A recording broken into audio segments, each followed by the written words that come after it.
Alright, let's talk Mickey 17. It's in theaters now.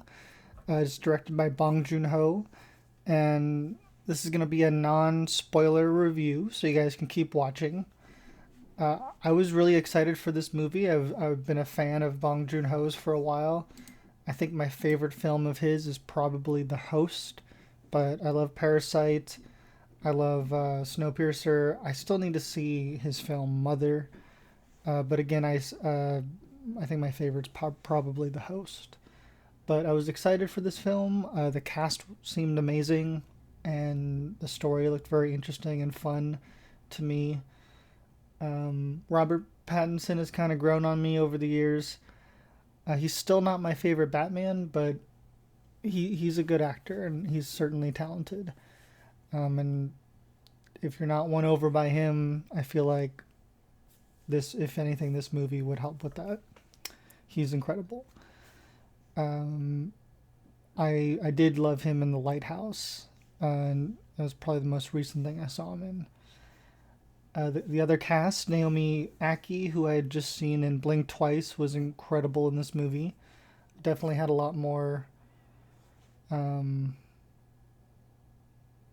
well, I guess she had more to do in Blink Twice, but she still was extremely incredible in this movie. There was just a lot of people in this movie.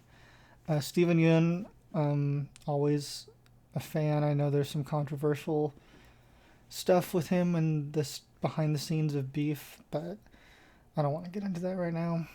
I'm not defending him, but just in terms of his performance and his character in this film, he did a very good job, and the character was very fun and interesting.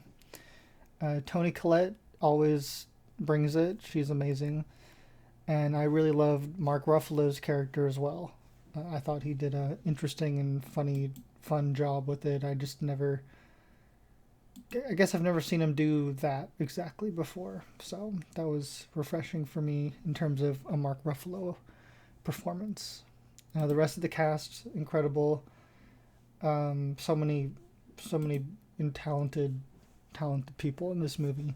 I thought it was a good mix of comedy and action and suspense and science fiction, all at the same time making you think and asking interesting questions, especially on the subjects of cloning and capitalism and the state of our future, really.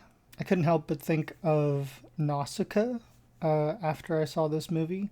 It reminded me a lot of that film, and there were definitely some, I feel like, heavy visual references. You know, I feel like if you've seen Nausicaa, you'll know what I'm talking about, and if you've seen this movie, it reminded me of Okja as well, which is another film that he did, Bong Joon-Ho.